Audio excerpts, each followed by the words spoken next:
Hello and welcome to another edition of Health Solutions with Shawn and Janet Needham, where Team Needham discusses everything healthcare. I'm your host, Shawn Needham, along with my wife, Janet, and our producer, Lindsay, and we are streaming live from the Moses Lake Professional Pharmacy Studio.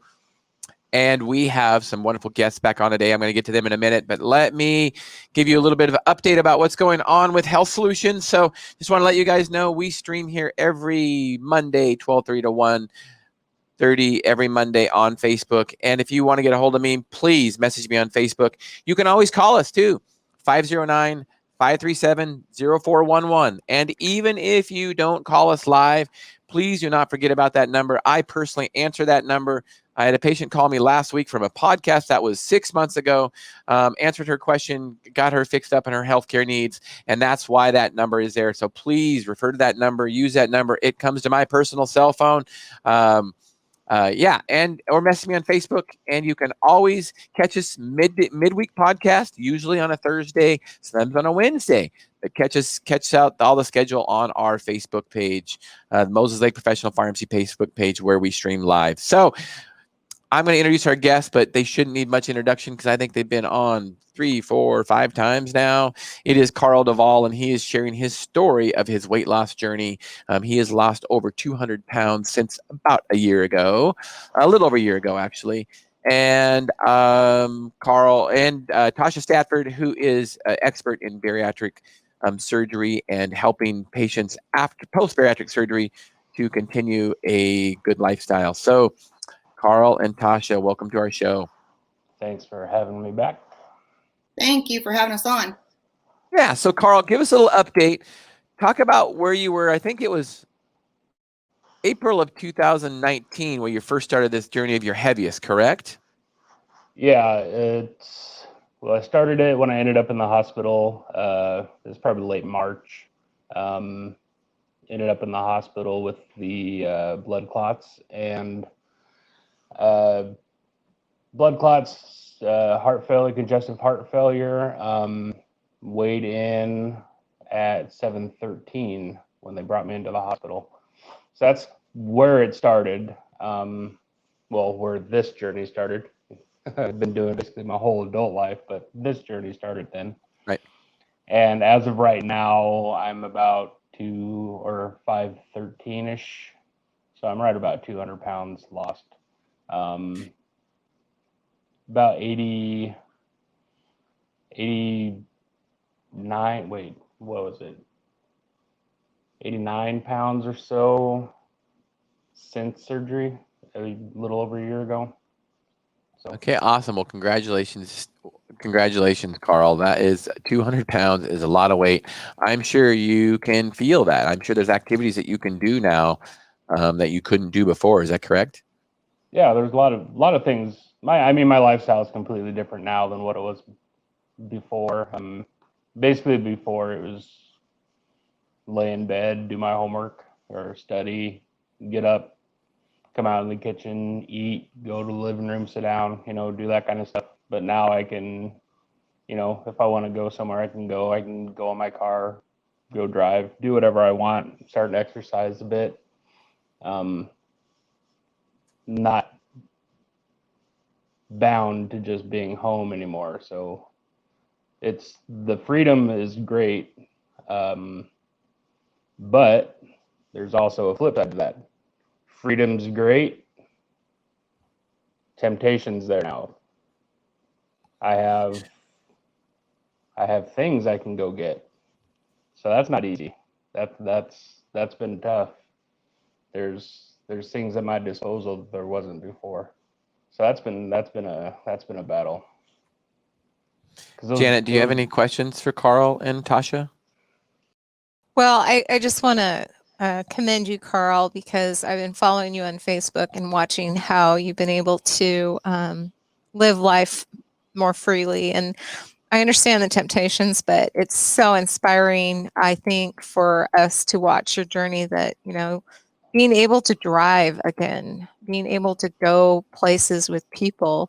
I think people forget that those social interactions and those relationships are starting to grow for you. And I'm super happy for you because, being alone after this last year, I think a lot of Americans can identify with some of those struggles of not being able to jump in your car and go visit someone or make a weekend trip or develop a new relationship with people. So I have to say that those positive changes in your life, Carl, have been so inspiring.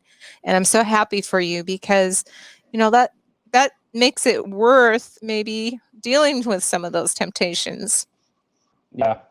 I was also thinking back, I don't know why this never occurred to me before, but like my whole working career, I've been a driver.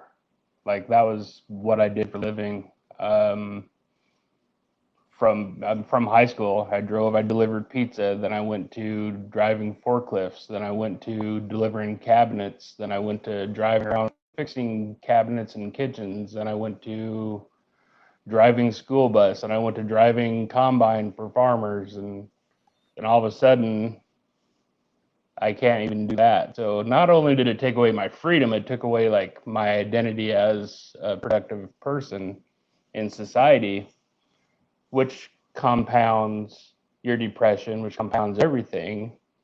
And it's just a vicious cycle in your psyche that I wasn't even aware of that was going on, but looking back on it, I can see it now.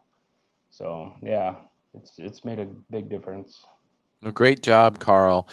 So, Tosha, can you give us a little bit of explanation about this journey that Carl's been on over the last year? And I'm assuming you've got a lot of experience with other people. So, can you go ahead and just comment and give us your expertise? Sure. So what I see, and I explain this to my people too, when you have the surgery done, right, you will do anything to get that surgery done. You will walk through fire, broken glass, anything that's expected, we will do because we're in desperation to have the surgery, because in our world at that moment in time, that is what's going to end our life of obesity, right? But then we have the surgery, and willpower is attached to an emotion. So willpower comes and goes, and it's attached to emotion. Well, at the beginning stages before surgery and after surgery, your willpower is like super strong because you're not going to do anything to screw up this surgery. Like, I'm never bringing this back in. I'm never going to do this. I'm going to get active because this is going to end my life of obesity. But then guess what? You have the surgery. You're not as monitored by your doctors.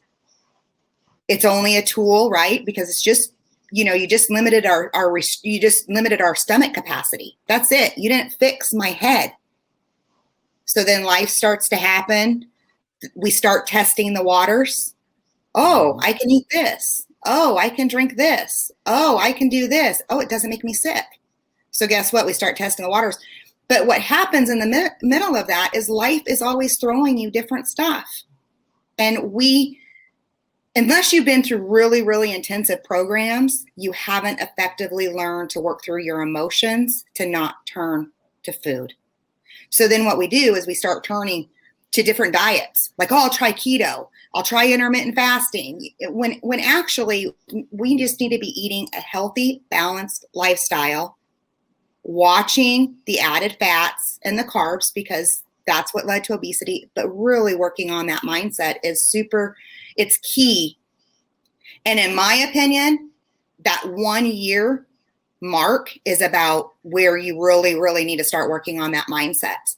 And that's why I'm always reading books. I mean, different books all the time, because one, I'm a coach, but number two, I'm a bariatric patient too. So I'm not perfect. I'm also dealing with what life throws at me and trying to work through emotions and naming my emotions and not turning to food. And so I think, Carl, you can probably agree with that. Like, now you're seeing like, oh, I can eat this. Like, my stomach can accommodate this. And so then you're kind of stuck and you're like, okay, why am I doing this? This is not the bariatric code of conduct that I signed up for. Because when we had surgery, whether we all knew it or didn't, I refer to it as a bariatric code of conduct. These are the things that we signed up for to do. And we start going against it. And so then you have to really do that mindset work to figure out, okay, why am I doing some of the things that I'm doing? You know, what is it? Is it boredom? Am I depressed? Am I stressed? What is it that I'm doing some of the things that I did because it's going against the bariatric code of conduct? And this is not what I signed up for. So, Carl, is that what you're kind of seeing going on now about this year? It's exactly what's going on. And you just feel like, you know, I'm not feeling like normal. You know, it's not what I'm feeling, but you feel a sense of normalcy again, or I do. I feel a part of, you know, normal day life of like a normal person as he would be. And I want to, it's weird because I know I can't eat as much as I used to be able to eat. But at the same time, it's weird. I always feel hungry. I don't know if that's normal, but I always feel hungry, and I know it's mental. And it's not physical hunger, it's mental hunger. And it's the same that I had before. It's just I can't consume the same amount of food I used to be able to consume. And especially at night. Nights are always tough for me. Like I've discussed it on here before. Nights get tough. But I don't know if it's boredom. It could be boredom, but there's also, you know, things from my past with my relationship and my marriage and stuff that I discussed with a counselor before is, you know, abandonment at night would lead me to turn to food as a replacement, you know, for what I was missing. And I'm still doing that, and I still do that, which is, it's hard to overcome, you know. It's just, it's a weird thing. It's like you were saying before, when I was preparing for surgery, like I did whatever I could, you know. I knew I needed the surgery. And for me, it was life and death. You know, I needed to do something. There's no doubt about it. I needed a drastic thing to help me, or I wasn't going to be around. And I knew it. I didn't want to admit it, but I knew in deep down I needed something more than just, you know, a diet again, which I've done over and over again. I needed something a little more dramatic and drastic. So Tosha, do you have any tips for Carl? Yeah, I do. I mean, really, after bariatric surgery is teaching yourself a different way to think. But here's the thing. If we were disciplined, if we were good at discipline, like you're good at discipline, Shawn, you know, you're good at it. You're very disciplined for your racing. You're very disciplined in your diet, you know, but there was a time period you weren't, right? Because you share that. Mm. The same thing with us. If we were really disciplined, we would have never had to have this surgery. And so when about that year mark, you got to start working on that mindset, but it's hard. It's really, really hard because you almost feel like it's a second or third or fourth job, right? Because you're always questioning yourself. Like, why am I doing this? What am I feeling right now? Why do I want to eat my feelings? You know, and so you try to like name the emotion, but a lot of people aren't good at that. I've only learned that working with Connie Stapleton so much. I've been really learning about naming your emotions and then working through them versus turning to food or alcohol. And so it's a book about that today. Yeah, it's like, but I Deserve This Chocolate by Dr. Albers, another really great book, working through mindset. You know, another one through her, 50 Ways to Soothe Yourself Without Food, right?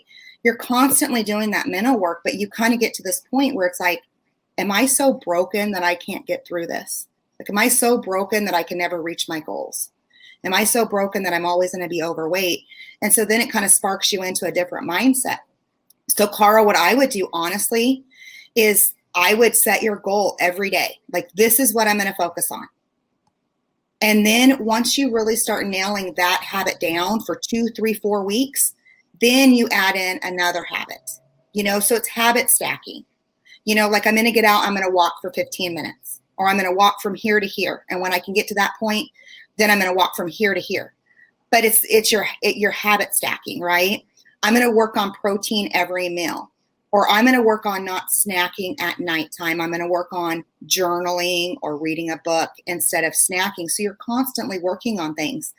But if you struggle, and if you're really struggling with it, and you find that you're, that emotional eating is coming back in, right? Because that's what kind of made us obese, right? All the fats, all the carbs, because we were really, really good at eating our feelings.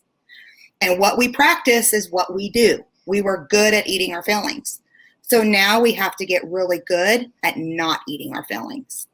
So if you find that you're struggling, there's a lot of networks out there. There's a lot of free groups. There's a lot of, blogs. There's a lot of podcasts. Is to really start engulfing yourself in those and surrounding yourself with people who help you and inspire you, so that it brings you up, so that you want to continually work. Because I wish I could tell you 8 years out that it gets like super easy. But the reality is 8 years out, I still battle things. Just, it's not as difficult because I'm constantly educating myself and reading. And I do the same thing, listen to podcasts, surround myself with groups and professionals that inspire me and bring me up. I'm constantly working on it. It's easier today than it was a year ago, and it's easier today than it was 2 years ago, right? But is it super, super easy that this is just automatic behavior for me? No, it's not. I'm really good at what I do, and I'm really good at my nutrition. But man, when crisis hits or family drama hits, what do I want to do? I want to turn to the things that always soothe me, right? And that's what I'm constantly working on is, nope, you can't do this. So literally downstairs, I have a variety of proteins to pull from. If I don't want buffalo chicken, I have cubed up chicken for a Caesar salad. If I don't want eggs, I got overnight oatmeal. I have things to constantly pull from, because you'll find yourself where it's like, I don't want to eat this. I'm tired of eating chicken, right? So I want to do this instead. And then you're giving yourself permission to eat a bowl of, Fruity Pebbles versus your eggs or your overnight protein oats, right? You give yourself permission. And so I always meal prep like a variety of things. And even like my drinks, like I don't want water. So it's like, okay, I have different cups to drink out of, one with straw, one without straw, different water bottles. I have different water enhancers.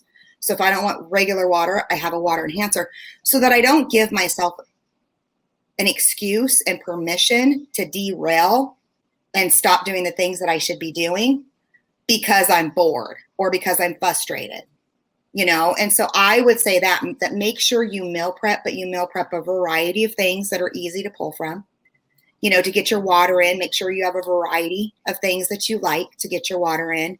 And then really just continue to work on that mindset while you're working on that nutritional piece and that eating structure, that bariatric eating structure that we signed up for, right?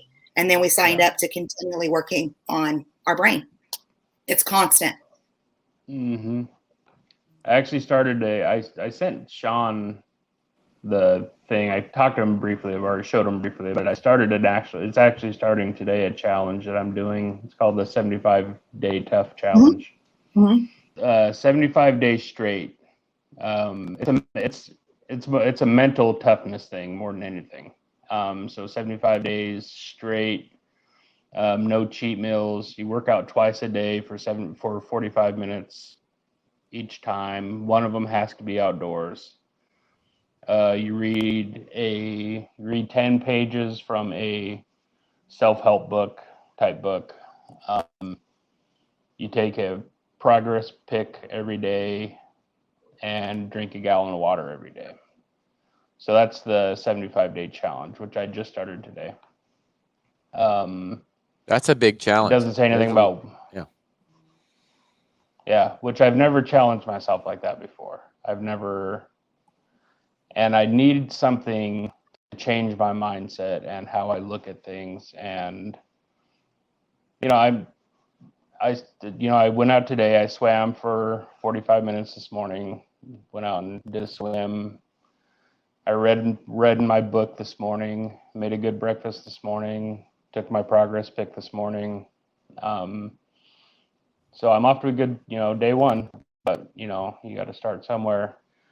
And I just realized that my relationship that I have with the scale right now is completely unhealthy.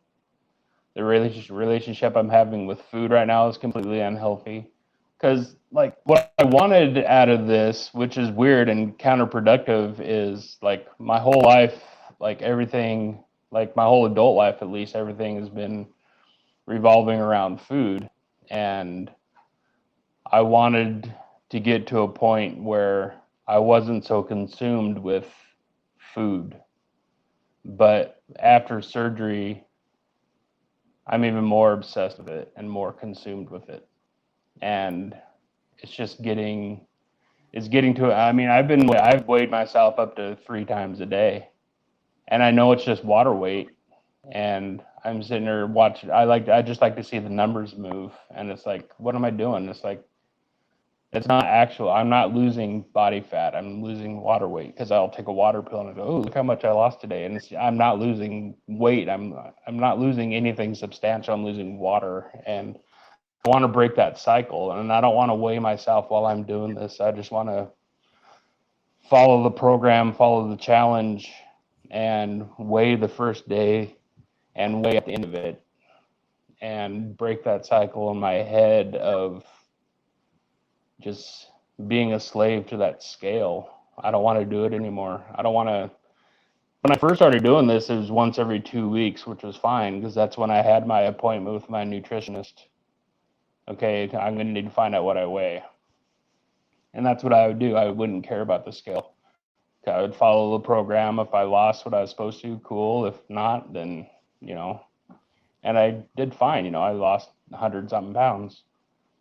Since surgery, it's been every day, multiple times a day. And it's like, I just became obsessed with it. And I have obviously a addictive personality.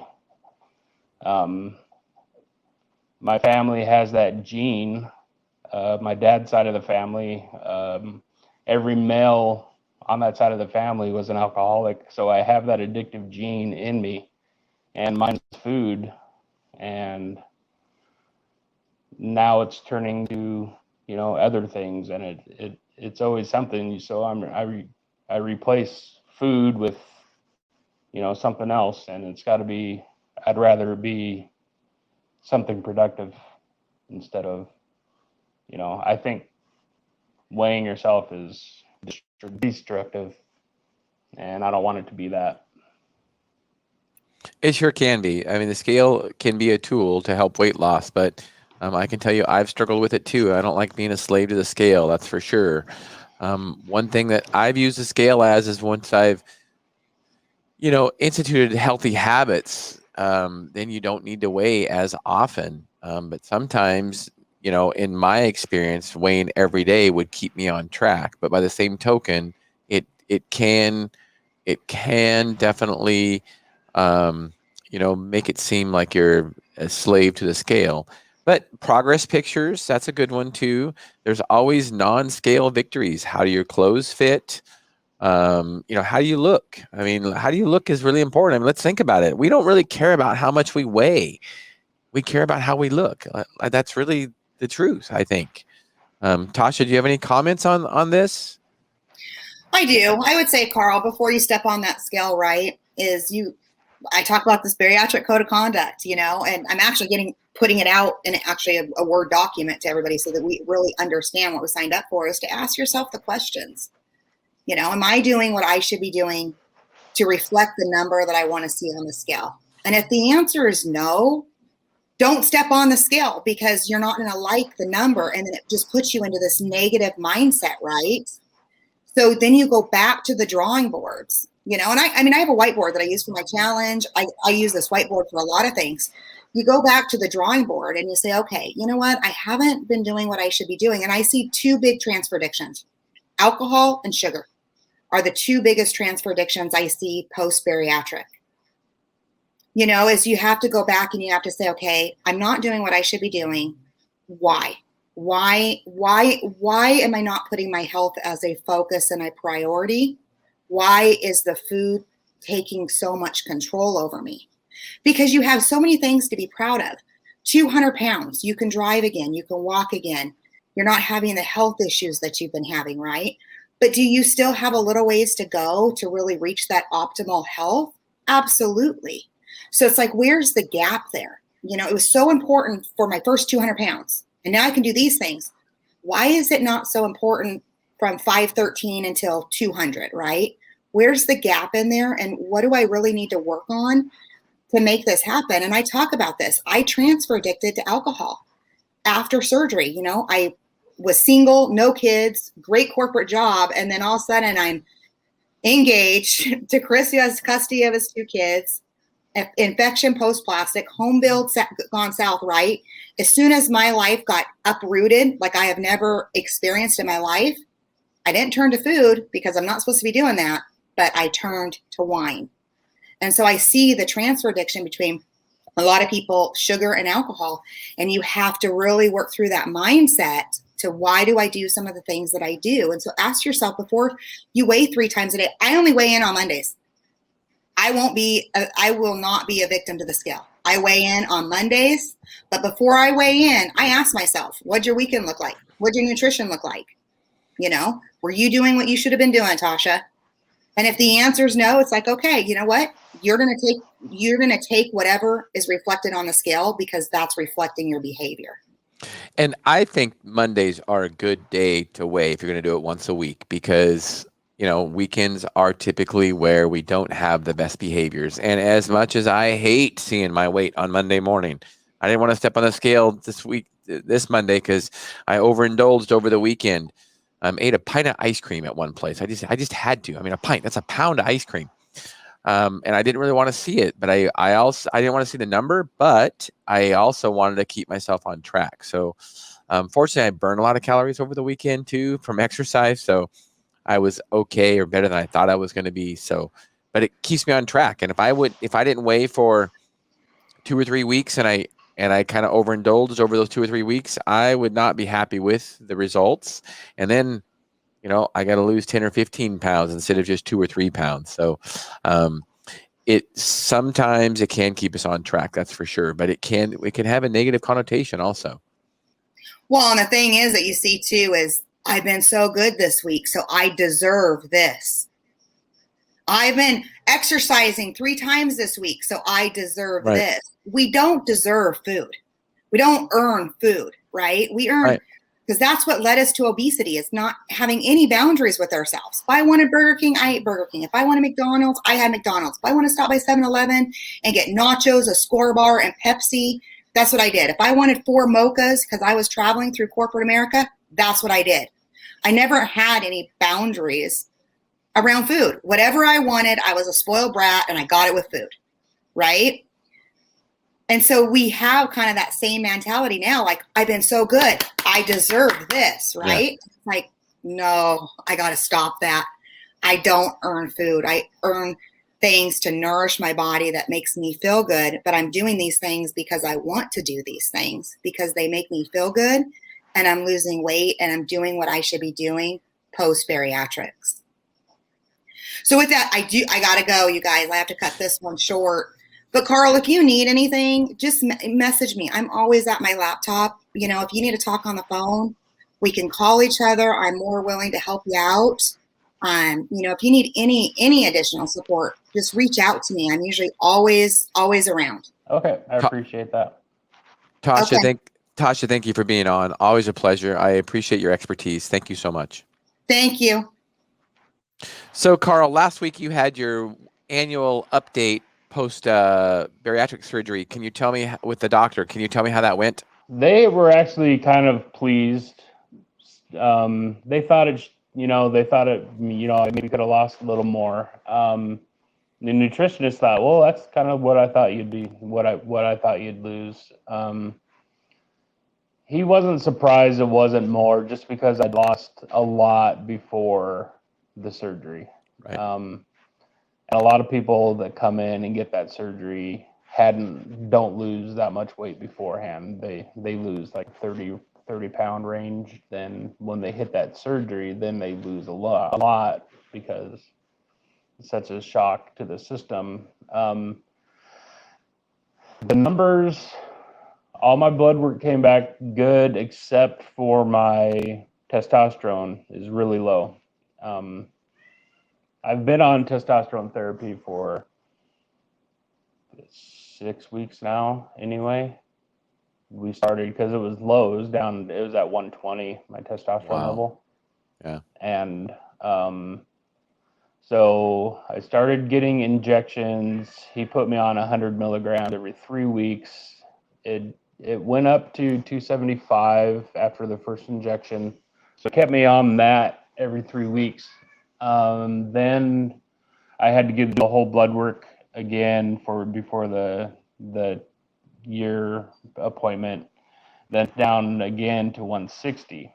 So they So now bumped. so go ahead, Carl, and then I'll have a question for you or a comment.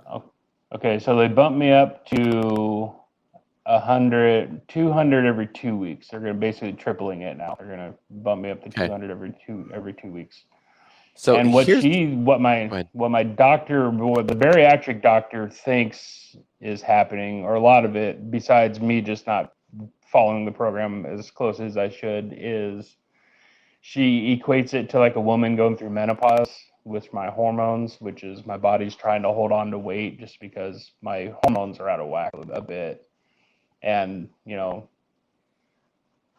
I watched your brother's podcast about hormones and how, you know, the range is so ridiculous of normal from 285 to almost to 1,000 they consider normal. I'm 100 points, over 100 points below the low normal. Right. Yeah, definitely. So they want to get it in. Yep. Optimal. Yeah. Yeah, and you definitely have low testosterone by any definition, it appears. Now, here's one of the issues that I have with injections, and I'm not sure when they're checking the levels based on your injection, but if you check your levels right after the day after you do that injection, your levels are going to be like probably over normal. In fact, I would guarantee you they will be over normal. They will be high. That's not necessarily an issue. They check them. They try to check them at the end of the cycle. Right. So think about that, Carl. So I'm glad they moved you back up a week, but you have high peaks with injections and then a low trough. Our body shouldn't produce testosterone like that. Our body should produce testosterone in a consistent fashion all day long, in a diurnal variation where we produce more during the day than we do at night. And injections, weekly, monthly injections for sure, and even weekly injections are not the best way to do that if you want to keep your levels consistent. They're going to be up and down. So your only option would be to do daily injections. Obviously, that's not very fun either. Or a transdermal testosterone. That's what we compound up at the pharmacy. We have thousands of patients on that, and we have a study to show how it gives good, consistent blood levels without high peaks over a 12-hour period. So I'm not saying that the topical. Correct, and we are the only pharmacy that I know of that's ever done a study on to show the absorption of it, and we showed it an hour after application, 2 hours, 6 hours, 12 and 24. We didn't report on 12 and 24, just the 6. And it was a consistent level over a 6-hour period. And it actually was going up a little bit after 6 hours. So, and it's a lot more convenient than injections. Injections, you have to deal with syringes. Are you doing the injections yourself or are you going into the office? No, I'm doing it on my own. Okay. Yeah. And injections, the problem with an injection is they're an injection. I mean, most people don't like giving themselves injections. So, transdermal testosterone is another option for sure. A lot of physicians aren't aware of it. So that just gives you another option. So he was aware of it. He just seemed to think that the injections were more effective. My doctor was. Yeah, and maybe I don't know if that's the school of thinking in the medical field. Well, it might just be a little bit of ignorance. They don't know because they haven't been shown. So after we get off the air, Carl, you can share your physician's name with me, and we can follow up with them and show them a study that we have to show that testosterone transdermally is absorbed very well. So, Okay. and testosterone does, it helps to maintain lean body mass. It helps to increase your metabolism. It helps to increase mood, energy. Testosterone is very, very important. Now, there's a catch-22 with it also. When you're sedentary and you're overweight, testosterone levels go down because your body says, wait a minute, I need testosterone to help keep my muscles strong, to help keep me fast, to help keep me sharp mind.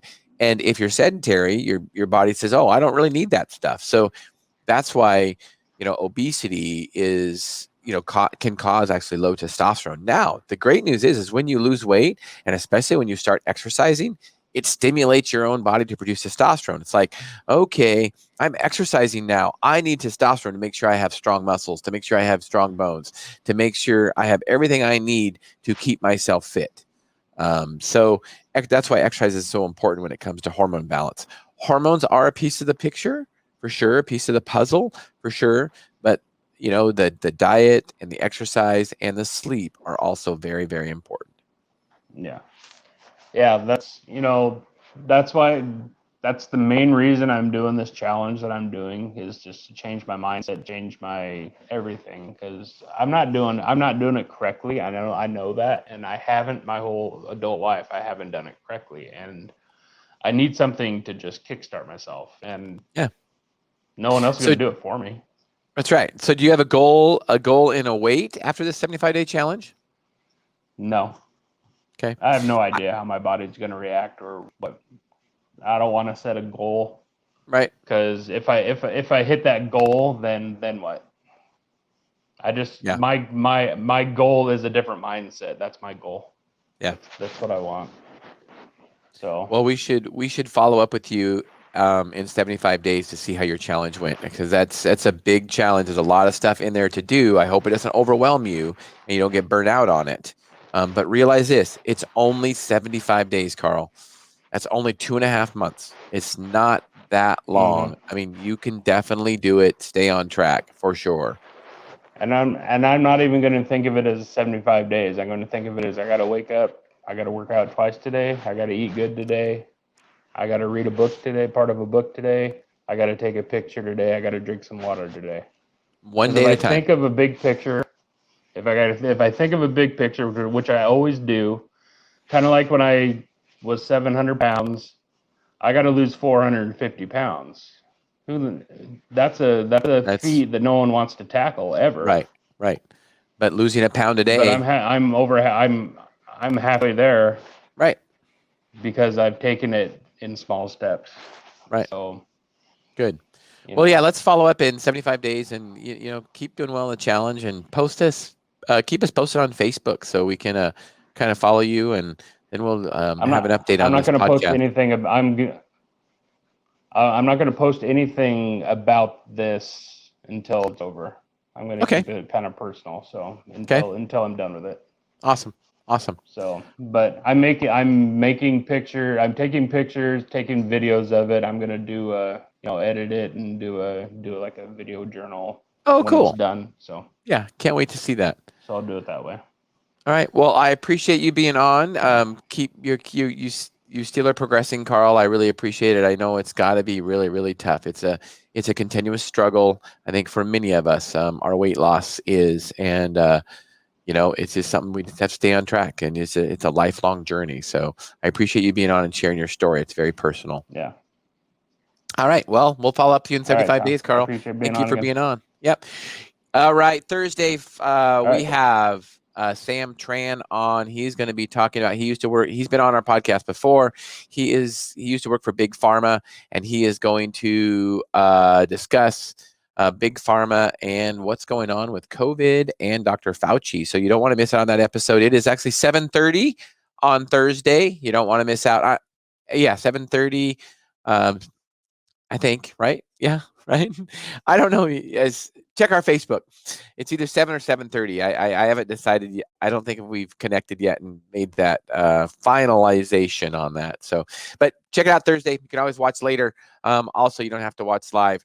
And Then Monday, I believe we have Dr. Pran on. We're going to be talking about lifting heavy things, endurance athletes, Homo sapiens versus Neanderthals, and there might be some controversy come up about endurance versus strength athletes. And as you know, I'm an endurance athlete now, but I would also say I'm a strength athlete, and I used to be a power lifter. So I've seen both sides of it, and I want to challenge him. He's a very smart guy, gastroenterologist all the way over in Australia. He's been on our podcast before, and he talks about eating and exercise and all that good stuff. So you don't want to miss out on that. Monday, Health Solutions with Shawn and Janet Needham at 12:30 to 1:30. Thank you for listening. Thank you for tuning in. As always, you've been listening to Health Solutions with Shawn and Janet Needham. Thank you.